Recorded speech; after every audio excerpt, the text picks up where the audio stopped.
a try! No, not plans to combat it. You know, that Curtis has been picked because he's a high quality player who's, I think, really in the camp has really shown a lot of enthusiasm, aggression. He's just been hungry to be involved in everything, and I'm sure he's played on the big stage before. You know what I mean, in rugby league. So I'm sure he'll handle it, no problem. Picking him out of positions, not a concern? Oh no, I don't think so. He's run there pretty much since we got into camp, and he's looked really comfortable there, and he's got excellent chat from the outside in, and you know I've really been impressed with what he's done genuinely, because when we came into camp I probably didn't think that he'd be playing in that spot, so he's done really well. What in particular are you so impressed about him? Oh, like I was saying, he's been very, like I said, he's just hungry for the work, you know. In the fitness work, he was just charging, and he was urging others on as well. And then once we got into our contact work and the football stuff, I thought he handled the upping of the pace and intensity pretty well, and he was, you know, building some good relationships with the other players there in the back three straight away. So yeah, I like what he brought. How close was Dane? Yeah, well, Dane obviously didn't make it through injury, so. Suspense.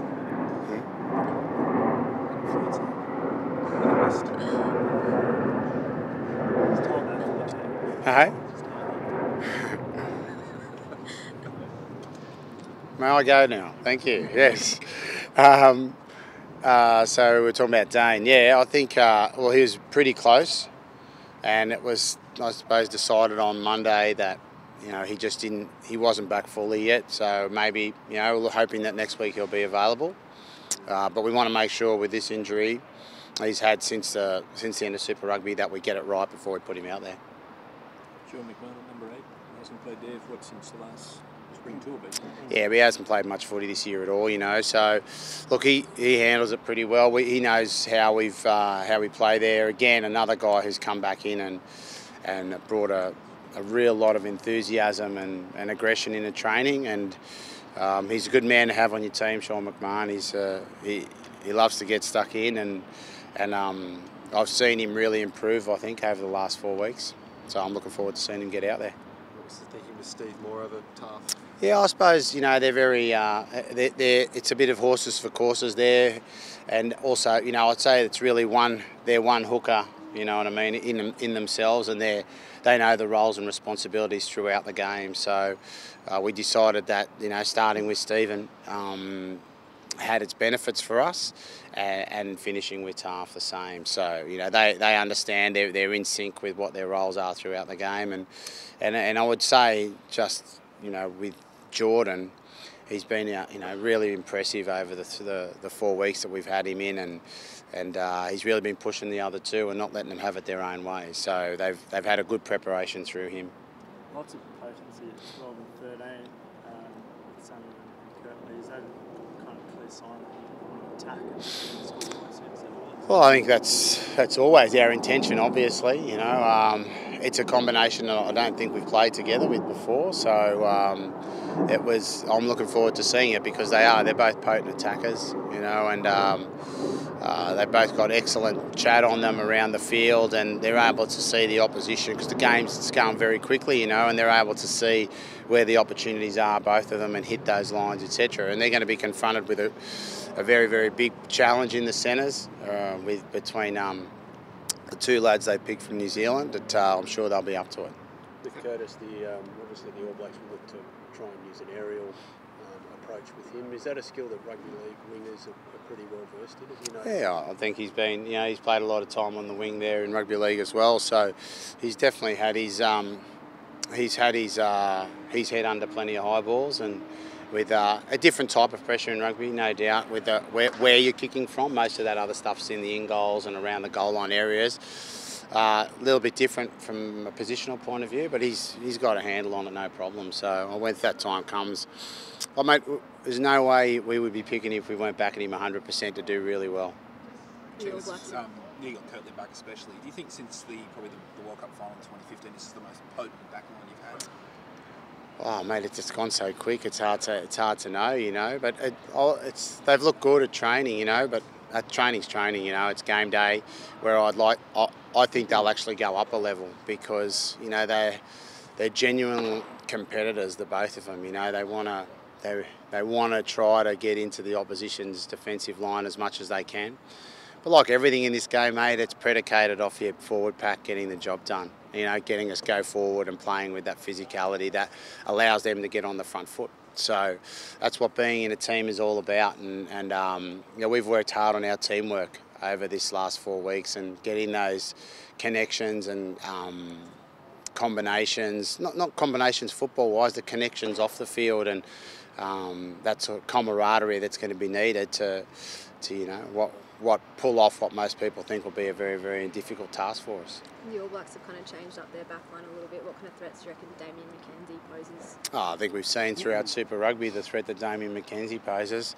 Yeah, you leave him, you know, a metre either side to run and he'll kill you, you know. But I think for us, we're considering our situation, all our focus has been on ourselves and getting our team in the right, travelling at the right speed and also prepared with everyone clear in their role to go out there and do the job on Saturday night. Cheika, you mentioned doing the impossible. What's been the message to the guys this week? Obviously, everybody's been writing you guys off. What's been the message to the group? I didn't say impossible now. I said a difficult task, you know. So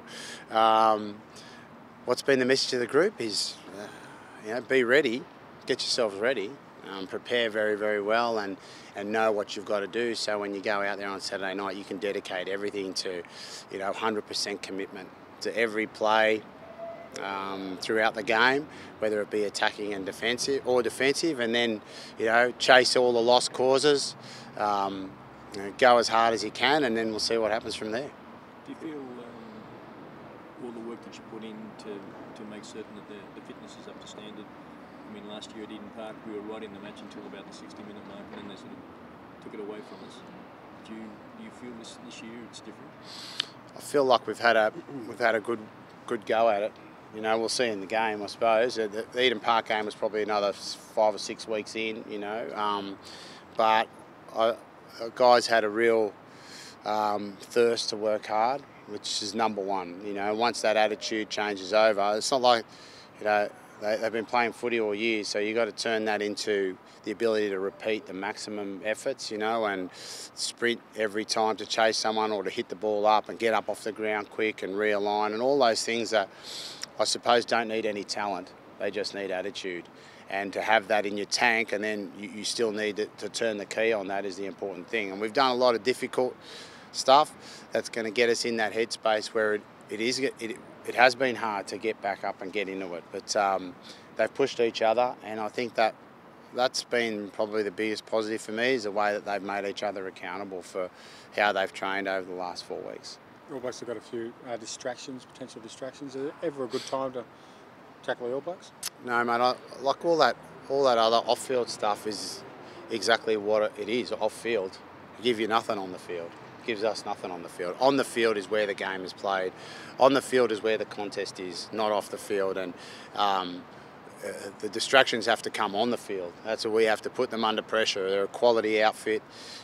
We've got to get up there and do our best to put heat on them and play our game as well. And that's where we can create some distraction. The off-field stuff is exactly what it is, off-field. Are you expecting them to have moved on from where they were in the Lions series, particularly the rush defence and how effective that was against them? Mate, I think the whole Lions series thing, you know, you got to remember they played one game without 60 minutes without a player, and and they could well have, if they had that player, had that series sewn up, and everyone could have been singing a different tune right now, you know. And then the last game was drawn, so Lions played really well. Don't get me wrong, you know, but yeah, I wouldn't say that that they need to move on too much. I still thought they played pretty well. Are you planning to emulate what the Lions did in defence, or you? No, I think we got some different stuff. You know, like we can't. You've got to look at, you know, what we've got, like how our players play and what they can do, what they can't do.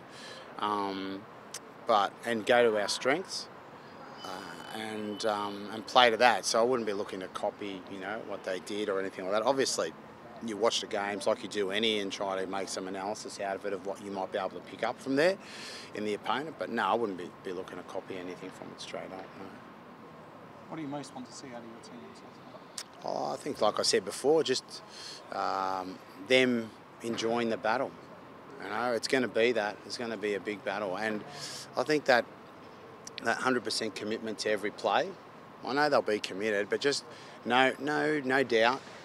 Don't have doubt. They haven't trained with any doubt. They've had real belief in what they've been doing. They've been decisive, and then when the game comes, it should be no different. Obviously, the intensity goes up, and the stakes are higher. There's no reason to think any differently. Just 100% commitment to each play, be decisive, and the rest will flow from there. Start against the All Blacks. How does that feel?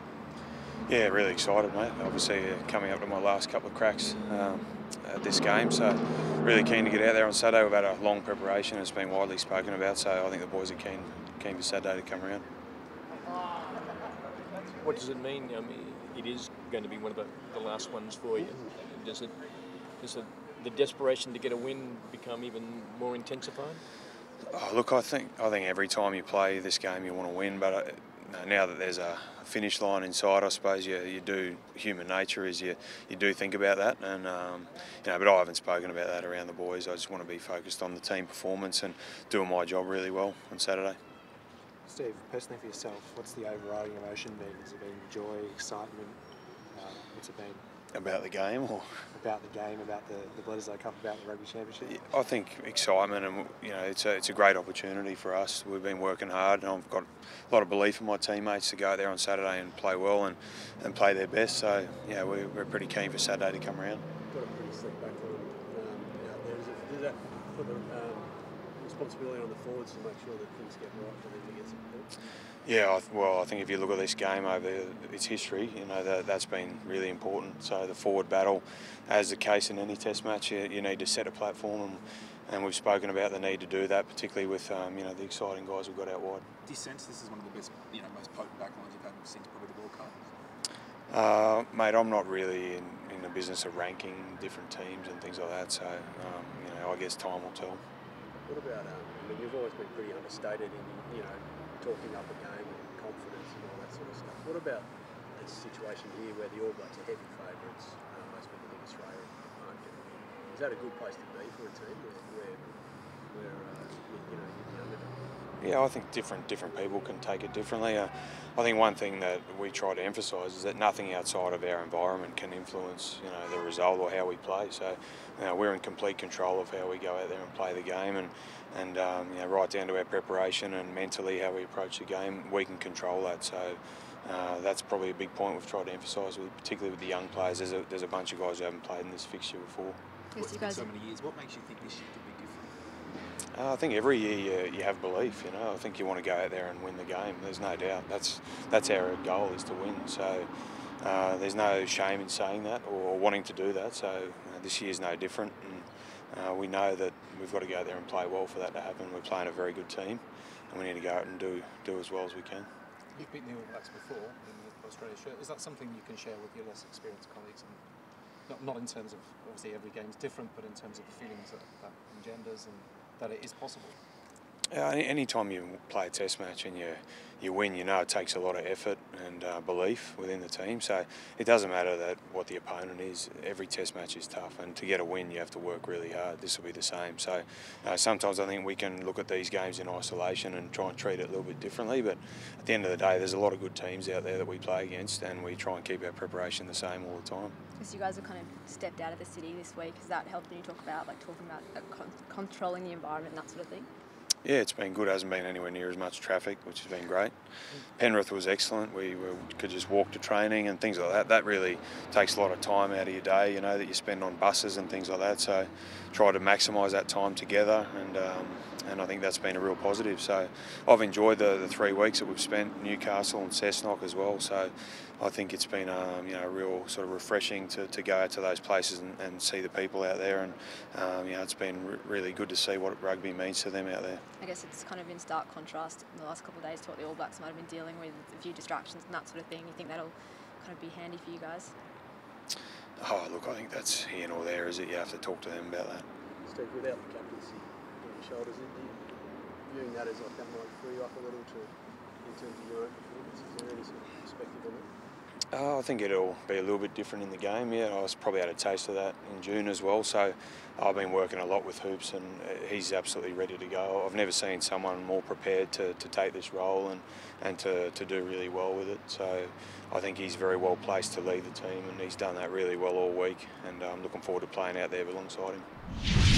Curtis, describe the feeling when you were told you'd be making your debut. Oh, it's a massive honour for me to be able to wear that gold jersey, and when Cheika told me, just a lot of emotions went through me, and I was just really stoked and over the moon. Say a lot of emotions, tears, joy, Oh, excitement, what do you say to I can't tell you too much about that, but no, I was definitely just feeling just inside that I was just overwhelmed and feeling like really happy, to be honest. Yeah. Does it all come very suddenly for you, Curtis, in terms of how many years and you belt with the Force? Did you expect this would happen so soon? No, I didn't expect it. I didn't see it coming, but I know that I've been training really, really hard these past few weeks, and I'm feeling really, really good and mentally in the game, and I'm feeling 100%. And back on the wing, is that a bit of muscle memory from your league days? Has it been okay? Yeah, it's actually been an easier transition actually, because I've been spending most of my time on the wing in previous years, so I'm familiar with that role and knowing where to be. So it's actually come like second nature. And just on that wing element, like league wingers have to take a fair bit of high balls, don't they? Is that a skill that you feel quite confident in? Yeah, definitely. I think I've done enough to be able to master that. Taking the ball in the air, and I'm looking forward to that on Saturday. So you expect to be targeted by the All Blacks? I guess they can say whatever they want, but I know myself that what I'm capable of doing, and I'm feeling really confident coming to this game. Did you grow up idolising the All Blacks? Oh, mate, I idolised a lot of teams growing up. But definitely the All Blacks were a great team, and you watch them as growing up, and watching the Wallabies playing all those classic matches. It was just like do or die when they played. So it was good to watch. How did your family react to the news? Yeah, they were really, really, really happy. When I told them over the phone, I could hear them all yelling and screaming and sort of carrying on. So I was really, really happy, and I was just glad that they were there to support me. They won't have any mixed emotions? No. I think they're going to be wearing a gold jersey come Saturday night, and they're definitely there to support me and my teammates. Who is in your family? Can you tell us a little bit about your New Zealand family, where they are and how many brothers, sisters, etc.? Yeah, I've got a fair few brothers and sisters. I've got 7 all up, so we've got a massive squad. And my parents are actually living in Townsville at the moment, because my little brother's playing under 20s there for North Queensland Cowboys, and he's playing rugby league. So they're helping him out with his journey now, and they help me out with mine. Fair to say the emotions are a little different to this time last week with all the off-field stuff. That must be nice. Oh yeah, definitely. It's put a bit of shone a bit of light on the whole situation with the Force, and just to be able to play for Australia is going to be massive for me, and it's really helped me just focus on just the now and focus on footy. Do you feel like you're kind of representing the Force to any extent? Yeah, definitely. I think everyone that is from the squad here, from the Force, are definitely behind them and pushing for them to stay alive and keep 5 teams in the competition. But at the moment, I think the boys are definitely focusing on the game more so than what's going on with Force, because we know that it's a massive game come Saturday. Will this influence the way you think about your future, mate? You're uncertain about what you're going to do next year. Does this change the equation a bit for you? No, well, definitely there's a lot of speculation of me going back to Rugby League and everything else, but I left that to my manager, and I'm going to see him today and speak about what we're going to do, but I'm pretty confident I'll be playing for the Australian rugby team. Does that give you confidence, obviously, you're at the highest level, you want to stay and you want to taste it again?